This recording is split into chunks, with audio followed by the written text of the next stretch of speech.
करें।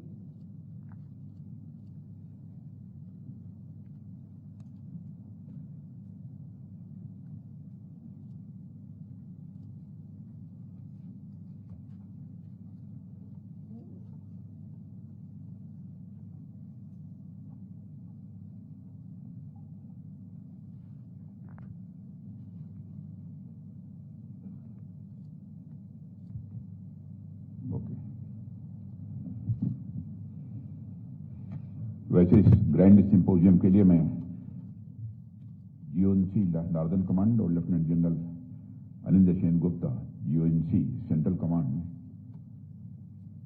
और साथ ही साथ जिनके निर्देशन में यह कार्यक्रम हो रहा है ऐसे हमारे chief of army staff general Upendra Dwivedi ji को मैं हार्दिक बधाई दे रहा हूं।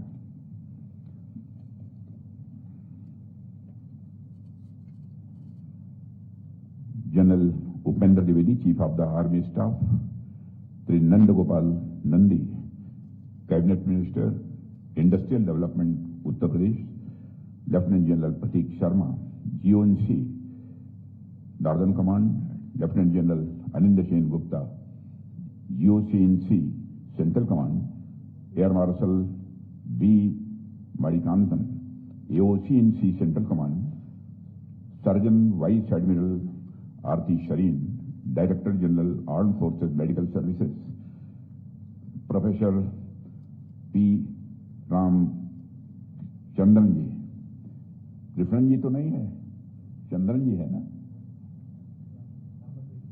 रामाकृष्णन जी ओ, और mister Arun T Ramchandani president society of Indian defence manufacturers, उद्योग और एकेडमिक जगत और स्टार्टअप्स के मेरे प्रतिष्ठित रिप्रेजेंटेटिव्स, इंडियन आर्म फोर्सेस के सारे ऑफिशियल्स, मेरे बहादुर जवानों, मीडिया के मित्रों, देवियों व सज्जनों, सबसे पहले मैं प्रयागराज की इस पावन धरती को नमन करता हूं। इस शहर का जहां तक प्रश्न है, आप सभी जानते हैं यह शहर अपने आप में ज्ञान और आस्था के संगम की जीवंत परंपरा का यह प्रतीक है। जिस तरह महाकुंभ में हम देखते हैं कि हर जाति, हर संप्रदाय और हर पंथ के लोग यहां पर संगम में डुबकी लगाने के लिए आते हैं, उसी तरह एक समागम आज हमें यहां दिख रहा है। यहां अलग अलग डोमेन के एक्सपर्ट्स इस कॉन्क्लेव में उपस्थित हैं, यह जानकारी मुझे दी गई है। साथियों, आज मैं नॉर्थ टेक सिंपोजियम में मैं अपने सामने एक अलग ही प्रकार का संगम यहां पर प्रत्यक्ष अपनी आंखों के सामने देख रहा हूं। हमारे बगल में मां गंगा और मां यमुना का संगम है और यहां हमारे सामने ज्ञान और शक्ति का यह महाकुंभ मुझे दिखाई दे रहा है। मुझे बताया गया है कि 3 दिनों के इस आयोजन में हमारी एकेडमिया, इंडस्ट्रीज और आर्म फोर्सेस के लोग मिलकर ब्रेन स्टॉर्मिंग करेंगे। और मुझे देखकर भी बहुत अच्छा लगा कि इस सिंपोजियम में आप कई डेडिकेटेड सेमिनार्स का भी आयोजन कर रहे हैं, ये जानकारी मुझे दी गई है, और कई एग्जीबिशंस का भी आयोजन कर रहे हैं, जिसमें अनमैन्ड और counter unmanned aerial system, electronic और साइबर वारफेयर, रोबोटिक्स तथा हेल्थ केयर जैसे इंपॉर्टेंट सब्जेक्ट भी कवर किए जा रहे हैं। और यह सच में एक रक्षा त्रिवेणी संगम ही है, और इस सुंदर थीम के लिए भी मैं आपको बधाई देता हूं। साथियों, हम सब इस बात से अच्छी तरह परिचित हैं कि वर्तमान जो इस समय दौर चल रहा है, यह एक इंटेंसिव टेक्नोलॉजिकल रिवॉल्यूशन का दौर है। और जब भी हम इस टेक्नोलॉजिकल रिवॉल्यूशन की बात करते हैं तो स्वाभाविक रूप से हमारा ध्यान इसके इवोल्यूशन की ओर चला जाता है। ऐसा इसलिए क्योंकि हम इतिहास देखेंगे तो हमें यह पता चलेगा कि हर युग में जब भी कोई नई क्रांति आई है, वो अपने साथ एक डिसरप्शंस लेकर आई है, और वही एस्टेब्लिश्ड ऑर्डर को ध्वस्त करती है, उसमें उलटफेर करती है।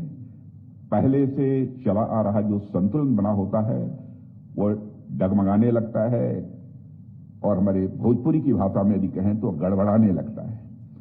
सब कुछ अस्त व्यस्त लगने लगता है। और यह हर क्रांति की, मैं मानता हूं, यह नीयत ही है। लेकिन कुछ समय पश्चात हर क्रांति एक शांति या ऑर्डर भी उत्पन्न करती है। जो अफरा तफरी थी वह धीरे धीरे एक संतुलन में बदल जाती है। एक नेचुरल प्रोसेस है ये। और सबसे महत्वपूर्ण बात, जो नया ऑर्डर इस्टेब्लिश होता है वह पिछली व्यवस्था से कंपैरेटिवली बेटर होता है। जीवन के सभी क्षेत्रों में कम्युनिकेशन, हेल्थ, फाइनेंस, एकेडमिया, सभी में यह चक्र चलता रहता है।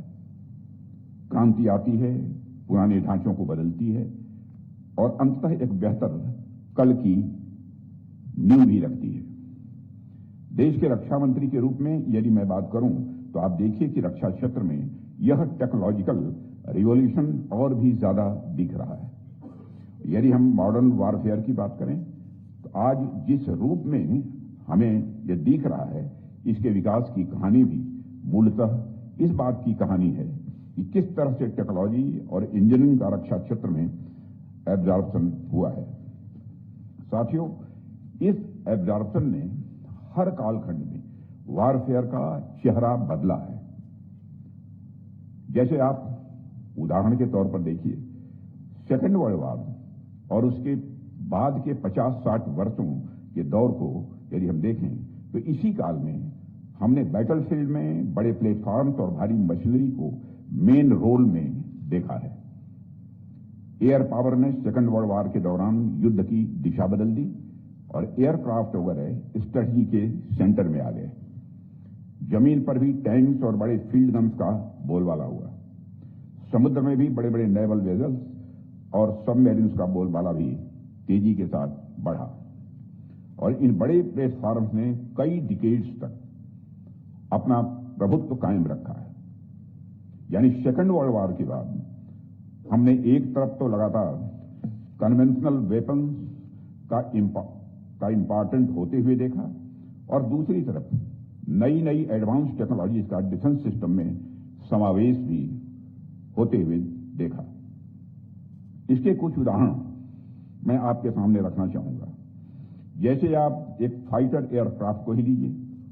प्रारंभ में यह बहुत एडवांस प्लेटफॉर्म नहीं था, लेकिन धीरे धीरे इसमें मिसाइल फिट की गई, पावरफुल राडार्स और सर्वेलेंस सिस्टम्स भी इसमें आए। यानी जिसकी शुरुआत एक बेसिक प्लेटफॉर्म के रूप में हुई, उसमें लगातार टेक्नोलॉजी का समावेश होता गया और वह समय के साथ और अधिक घातक बन गया। लेकिन 21वीं सदी में आने के बाद टेक्नोलॉजी के एक नए युग का भी आगमन हुआ। इंफॉर्मेशन टेक्नोलॉजी, आर्टिफिशियल इंटेलिजेंस जैसे डायमेंशंस भी आए और ये टेक्नोलॉजी हमारे डिफेंस सेक्टर को बिल्कुल न्यू फेज में लेकर जा रहे हैं। इस सच्चाई को सभी को स्वीकार करना पड़ेगा। अब युद्ध केवल लैंड, स्काई और सी तक सीमित नहीं रहा है, बल्कि अब साइबर, स्पेस और इनविजिबल सेक्टर्स में भी लड़ा जाने लगा। और इसमें एक और बात हम नोटिस करें, जो बदलाव सेकेंड वर्ल्ड वॉर के 40-50 सालों में ग्रेजुअल तरीके से आए, वही बदलाव अब पिछले 5-10 वर्षों में एक रिवॉल्यूशन की तरह आए। पहले के दौर में जैसे टैंक्स आए तो 50 ईयर्स, लगभग 50 साल तक उनका बोलबाला रहा। एयरक्राफ्ट आए तो 30 to 40 ईयर्स तक एक जनरेशन चली। लेकिन अब जो नई चीजें रोजाना सामने आ रही हैं, उनकी लाइफ स्पान बहुत छोटी होती जा रही है। चेंज की यह जो गति है वह इतनी तेज है कि वह माइंड बॉगलिंग है। मानव इतिहास में शायद ही कभी टेक्नोलॉजिकल चेंज की इतनी विस्फोटक रफ्तार इसके पहले कभी देखी गई हो। और इस अनप्रेसिडेंटेड स्पीड और अनप्रेडिक्टेबिलिटी के इफेक्ट को समझने के लिए रशिया यूक्रेन कॉन्फ्लिक्ट का उदाहरण आपके सामने है। गौर कीजिए, एक ही कॉन्फ्लिक्ट के महज 3-4 वर्षों के भीतर उसके नेचर ऑफ वॉर में कितना बड़ा परिवर्तन हो गया। इस कॉन्फ्लिक्ट के शुरुआती दिनों में हमने देखा कि यह एक कन्वेंशनल कॉन्फ्लिक्ट की तरह शुरू हुआ, जिसमें टैंक्स, मिसाइल्स जैसे इक्विपमेंट रिलेवेंट थे, लेकिन धीरे धीरे यह युद्ध का स्वरूप बदलता चला गया और हमने देखा कि किस तरह ड्रोन्स और सेंसर्स इस युद्ध में गेम चेंजर बनकर उभरे हैं। और इस चेंज के अलावा अगर हम युद्ध प्रणाली की अनप्रेडिक्टेबिलिटी को देखें तो पहले के समय में कम से कम हमें इस बात का मोटा मोटा अंदाजा होता था कि सामने वाला क्या कर सकता है। उनकी सैन्य क्षमता, उसके प्लेटफॉर्म्स, उसकी डॉक्ट्रिन, इन सब का अनुमान प्रायः होता था। लेकिन अब लगातार एक ऐसा सरप्राइज एलिमेंट सामने आ रहा है जिसके बारे में पहले कभी सोचा ही नहीं जा सकता था। जिन चीजों को हम सामान्य नागरिक जीवन का हिस्सा मानते थे, अब वो घातक हथियारों में बदल रही है। क्या कोई सोच सकता था कि एक सामान्य सा लगने वाला पेजर एक बम बन जाएगा? लेबनान और सीरिया में जो पेजर अटैक हुआ, उसने युद्ध पद्धति को के बारे में नए तरीके से सोचने को पूरे विश्व को मजबूर किया है। आज के समय में कौन सी चीज हथियार बन सकती है, इसका कोई अंदाजा ही नहीं लगा सकता। सोचिए, अगर पेजर को वेपनाइज किया जा सकता है तो कल को कोई और सामान्य वस्तु, कोई सॉफ्टवेयर, क्या कुछ वेपनाइज नहीं हो सकते? सब कुछ वेपनाइज किया जा सकता है। अब ऐसी स्थिति में जब बदलाव का यह विकराल स्वरूप हमारे सामने है तो भारत जैसे देश की तैयारी तो और भी महत्वपूर्ण हो जाती है।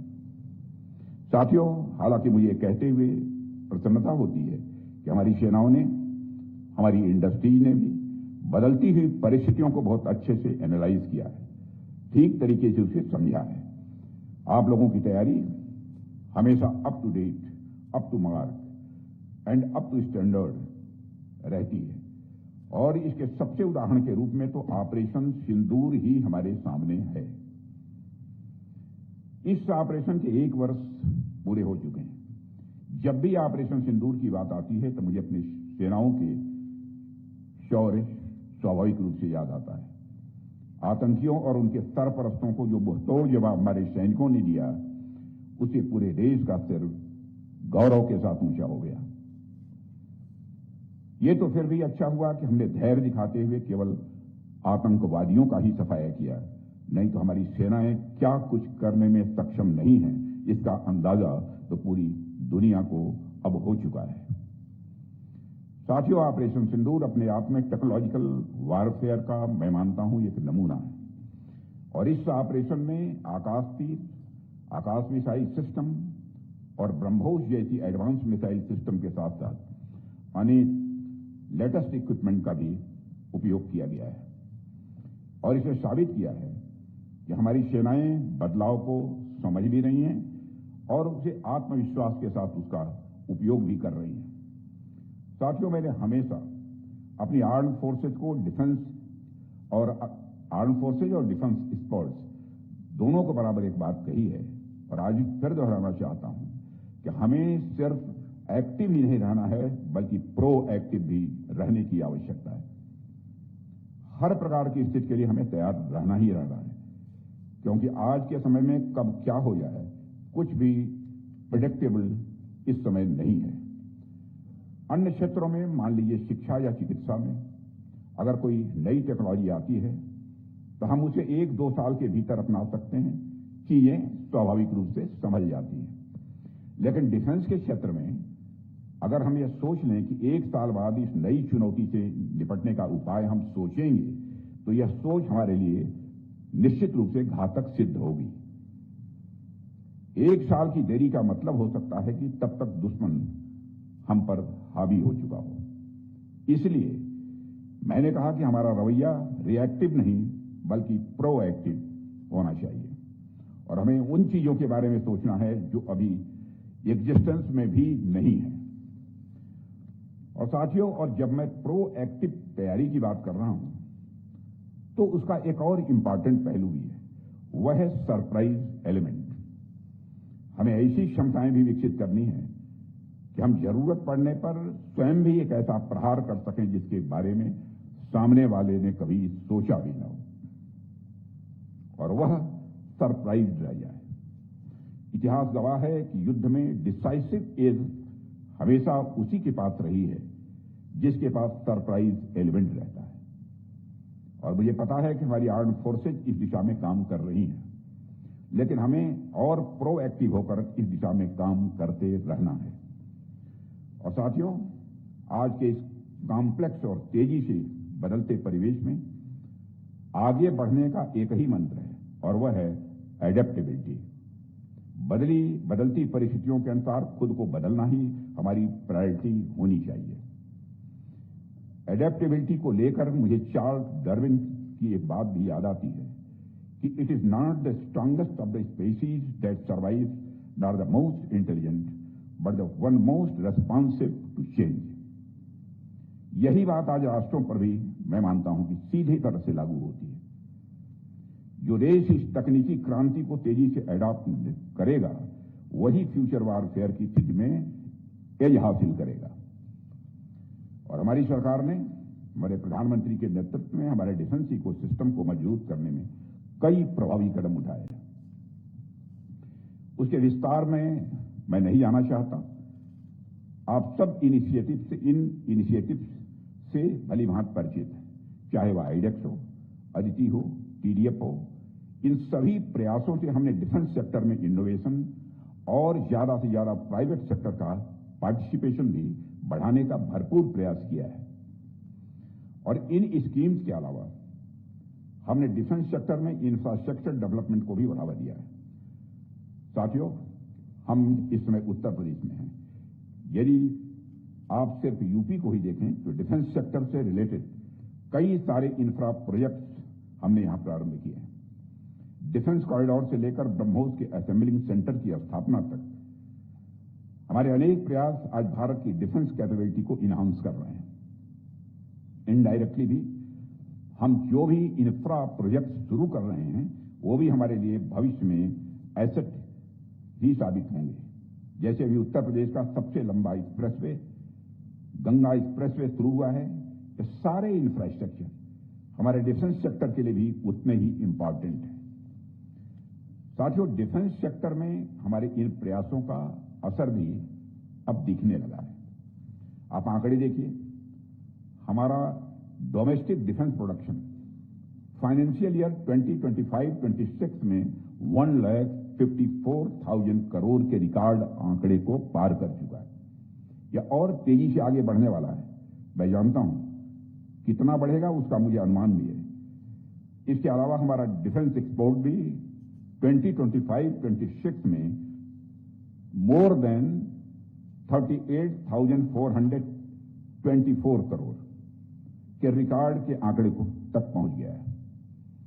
और आपको मैं जानकारी देना चाहता हूं, कुछ ही दिनों में आपको जानकारी मिलेगी, यह फिगर कहीं और अधिक बढ़ गई कुछ ही दिनों के अंदर। ऑब्वियसली इसमें हमारे प्राइवेट सेक्टर का एक मेजर कंट्रीब्यूशन है। और मुझे कहते हुए बेहद खुशी होती है कि हमारी इंडस्ट्रीज की चर्चा अब दुनिया भर में भी होती है। जब भी मैं कहीं बाहर जाता हूं तो हमारी इंडस्ट्रीज के प्रति दुनिया में एक पॉजिटिव अप्रोच हमें देखने को मिलती है। स्वाभाविक रूप से मुझे उससे प्रसन्नता भी होती है। अभी हाल ही में मैं जर्मनी की विजिट पर था और मैंने वहां के इंडस्ट्री लीडर्स से और इंडियन इंडस्ट्री लीडर्स के साथ पार्टनरशिप की भी चर्चा की। एसआईडीएम से भी हमारे कुछ साथी वहां पर थे और मुझे देखकर अच्छा लगा कि अनेक लीडर्स ने हमारी इंडस्ट्री के साथ काम करने को लेकर बहुत ही दिलचस्पी दिखाई। व्यक्तिगत रूप से कई लोग मुझसे वहां सेमिनार समाप्त होने के बाद मिले भी थे। मैं मानता हूं कि यह कोई छोटी सी बात नहीं है। हमारी इंडस्ट्री ने इसके एक लंबा सफर इसके लिए तय किया है, क्रेडिबिलिटी हासिल की है और लगातार इस दिशा में हार्डवर्क उनके द्वारा किया जा रहा है। इसके लिए आप सभी बधाई के पात्र हैं। हालांकि हमें सिर्फ इतने पर ही यहां रुकना नहीं है, हमारे पास पाने के लिए पूरा आसमान है और मुझे विश्वास है कि हम इसी तरह से मजबूती से आगे बढ़ते ही रहेंगे। साथियों, इस तरह मजबूती से आगे बढ़ने के लिए हमें एक बड़े इंपॉर्टेंट एस्पेक्ट पर ध्यान देना होगा और वह है रिसर्च। आज के समय में रिसर्च का कोई अल्टरनेटिव है ही नहीं। भविष्य में युद्ध कैसे लड़े जाएंगे, ये आज के लैब्स में डिसाइड हो रहा है, आज की लैबोरेटरीज में डिसाइड हो रहा है कि आज के युद्ध कैसे लड़े जाएंगे। और मुझे कहते हुए खुशी हो रही है कि सरकार ने डिफेंस रिसर्च को अपनी प्रायोरिटीज के केंद्र में रखा हुआ है। डीआरडीओ के माध्यम से हमने रिसर्च को नेक्स्ट लेवल तक ले जाने का भी पूरा प्रयास किया है और अब भी कर रहे हैं। और महत्वपूर्ण यह है कि डीआरडीओ अब इस प्रकार में अकेले ही नहीं चल रहा है, और if you want to go far, go together के मंत्र के साथ डीआरडीओ अपने साथ बड़ी संख्या में इंडस्ट्रीज को भी साथ लेकर चल रहा है। और इस दिशा में आप देखें तो defence research and development budget का 25% शेयर, R&D का 25% शेयर इंडस्ट्री, एकेडमिया और स्टार्टअप के लिए एलोकेट कर दिया गया है। और अब तक इन सभी के द्वारा लगभग 4,500 करोड़ रुपए से अधिक का उपयोग भी किया जा चुका है। साथियों, ट्रांसफर ऑफ टेक्नोलॉजी के लिए नई पॉलिसी लागू की गई है, जिसमें पहले 20% टीओटी फी ली जाती थी, 20% ये टीओटी फी ली जाती थी। लेकिन अब डेवलपमेंट कम प्रोडक्शन पार्टनर और डेवलपमेंट पार्टनर और प्रोडक्शन एजेंसीज के लिए यह फी पूरी तरह से समाप्त कर दी गई है। और इसका रिजल्ट यह है कि अब तक डीआरडीओ द्वारा इंडस्ट्रीज को 2,200 से अधिक टेक्नोलॉजी ट्रांसफर की जा चुकी है। और इसके अलावा डीआरडीओ ने इंडियन इंडस्ट्रीज के लिए अपने पेटेंट्स तक की फ्री एक्सेस देने की पॉलिसी भी प्रारंभ कर दी है। यह मेजर रिफॉर्म्स हैं जिससे उनकी टेक्नोलॉजिकल कैपेबिलिटी और ग्लोबल कॉम्पिटिटिवनेस दोनों मजबूत होंगी। डीआरडीओ की टेस्ट फैसिलिटीज को भी अब इंडस्ट्रीज के लिए पेमेंट बेसिस पर खोल दिया गया है। हर साल सैकड़ों इंडस्ट्रीज इनका उपयोग कर रही हैं और रिसर्च एंड डेवलपमेंट का सपोर्ट ले रही हैं।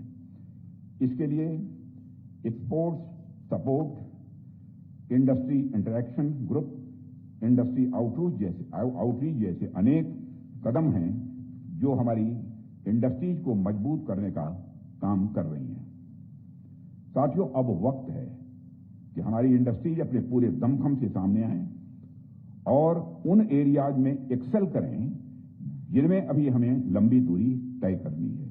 मैं उदाहरण के लिए कहूं तो डायरेक्टेड एनर्जी वेपन्स, कौन कौन से एरिया हैं, hypersonic weapons, underwater domain awareness, space situational awareness, quantum technology और artificial intelligence and machine learning आदि अनेक ऐसे एरियाज हैं जहां हमारी इंडस्ट्री बहुत कुछ बेटर, बिगर और ब्रॉडर कर सकती है। मुझे अपनी इंडस्ट्रीज पर पूरा विश्वास है। सरकार आपके हर प्रयास में आपके साथ खड़ी है। सरकार के प्रतिनिधि के रूप में मैं आपको आश्वस्त करना चाहता हूं और मुझे विश्वास है कि आप सभी इसे और गंभीरता से लेंगे और अपने कदम आगे बढ़ाएंगे। साथियों, यहां इंडस्ट्री और एकेडमिया के कई लोग बैठे हुए हैं। आप लोगों के सुझावों ने, फीडबैक ने हमेशा हमारी पॉलिसी मेकिंग और इंप्लीमेंटेशन को मजबूत किया है। मुझे आशा है कि इस सिंपोजियम से भी हमारे लिए कुछ कॉन्क्रीट सजेशंस और फीडबैक आएंगे ताकि हम सब जितना कर रहे हैं उससे और अधिक बेहतर भविष्य में कर सकें। मैं सुझाव दूंगा कि जिस तरह से हम डिफेंस कॉरिडोर डेवलप कर रहे हैं उसी तर्ज पर आप सभी एक नॉलेज कॉरिडोर तैयार करें।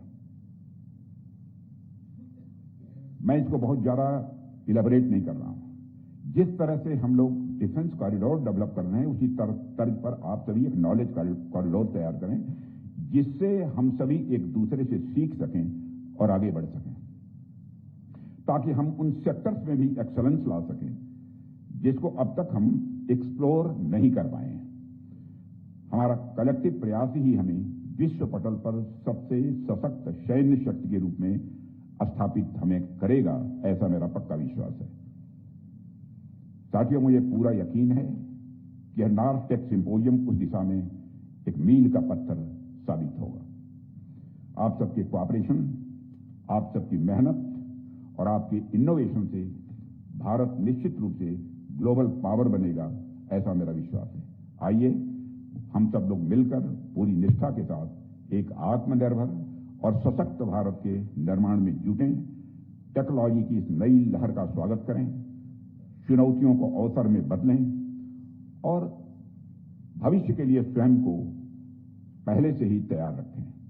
मैं एक बार फिर इस आयोजन के लिए northern command, central command, SIDM और सभी सहयोगी संस्थाओं को बधाई देता हूं और प्रयागराज की पावन धरा से मैं आप सभी के उज्जवल भविष्य और देश की सुरक्षा में आपके योगदान की मंगल कामना करते हुए यहीं पर अपना निवेदन समाप्त करता हूं। आप सबको बहुत बहुत धन्यवाद।